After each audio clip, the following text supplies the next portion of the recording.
U Rwanda dukomeje guhangana n'icyorezo cya Marburg, ni virusi yagaragaye hano mu gihugu cyacu mu minsi ishize, ariko turi guhangana nayo kandi hari umusaruro biri kugenda bitanga, nubwo ari virusi ifite ubukana bwinshi yadutwariye ubuzima bw'abantu, ariko dushobora kwihagarika ku buryo ntawongera kuducika.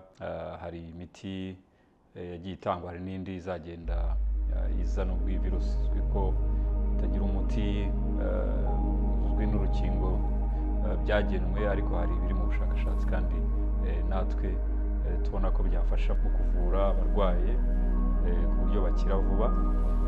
Ni virusi rero mu by'ukuri ishobora kwinjira mu mubiri w'umuntu igihe uhuye n'amaraso, ukoze ku maraso y'urwaye, cyangwa se n'andi matembabuzi. Bishobora kuba ari amacandwe, bishobora kuba ari ibirutsi, bishobora kuba ari ibyuya, bishobora kuba ari n'umwanda uturuka mu mubiri umuntu akaba yawukoraho. Niyo mpamvu dufite abakora kwa muganga benshi bahuye nayo, cyane cyane abavurirwa indembe. Iyo virusi igeze mu mubiri irihuta cyane, nacyo kigaragaza ubukana bwayo. Ibimenyetso biyiranga ni bitatu by'ingenzi. Icya mbere ni ukugira umuriro mwinshi, icya kabiri ni ukubabara umutwe cyane, icya gatatu ni ukubabara imitsi mu ngingo ugacika intege cyane, ndetse hakaza n'ibyo gucibwamo urwungano ngogozi ukaba waruka, ndetse bikaba byajya no ku bindi byiciro, ariko ibyo ni byo by'ingenzi. Dore rero bimwe mu byo wakora kugira ngo wirinde iki cyorezo cya Marburg. Icya mbere ni ukumenya ko ugomba kwirinda kujya ahantu hari abantu benshi, cyane cyane bashobora kuba bafite n'ibyo bimenyetso navuze.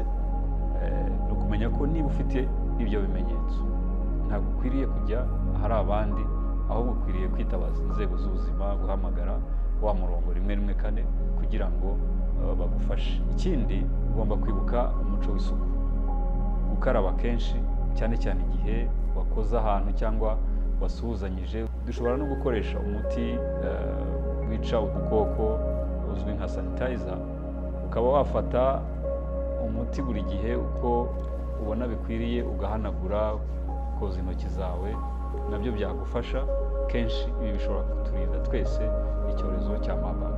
Dukomeze dufatanye twirinde iki cyorezo cya Marburg, tuzatsinda.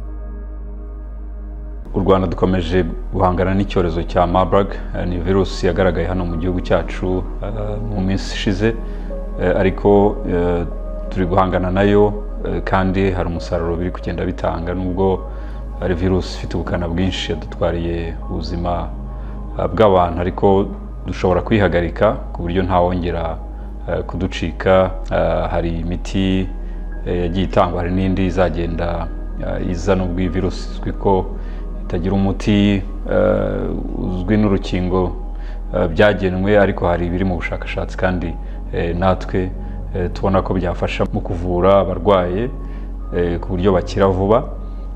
Ni virusi rero mu by'ukuri ishobora kwinjira mu mubiri w'umuntu igihe uhuye n'amaraso, ukoze ku maraso y'urwaye, cyangwa se n'andi matembabuzi. Bishobora kuba ari amacandwe, bishobora kuba ari ibirutsi, bishobora kuba ari ibyuya, bishobora kuba ari n'umwanda uturuka mu mubiri umuntu akaba yawukoraho.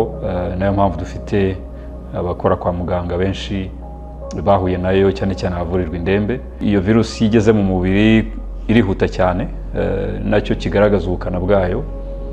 Ibimenyetso biyiranga ni bitatu by'ingenzi. Icya mbere ni ukugira umuriro mwinshi, icya kabiri ni ukubabara umutwe cyane, icya gatatu ni ukubabara imitsi mu ngingo ugacika intege cyane, ndetse hakaza n'ibyo gucibwamo urwungano ngogozi ukaba waruka, ndetse bikaba byajya no ku bindi byiciro, ariko ibyo ni byo by'ingenzi. Dore rero bimwe mu byo wakora kugira ngo wirinde iki cyorezo cya Marburg. Icya mbere ni ukumenya ko ugomba kwirinda kujya ahantu hari abantu benshi, cyane cyane bashobora kuba bafite n'ibyo bimenyetso navuze. Ni ukumenya ko niba ufite ibyo bimenyetso ntabwo ukwiriye kujya ahari abandi, ahubwo ukwiriye kwitabaza inzego z'ubuzima, guhamagara wa murongo 114 kugira ngo bagufashe. Ikindi, ugomba kwibuka umuco w'isuku, gukaraba kenshi, cyane cyane igihe wakoze ahantu cyangwa wasuhuzanyije. Dushobora no gukoresha umuti wica udukoko uzwi nka sanitizer, ukaba wafata umuti buri gihe uko ubona bikwiriye, ugahanagura, ukoza intoki zawe, nabyo byagufasha. Kenshi ibi bishobora kuturinda twese icyorezo cya Marburg. Dukomeze dufatanye twirinde iki cyorezo cya Marburg, tuzatsinda.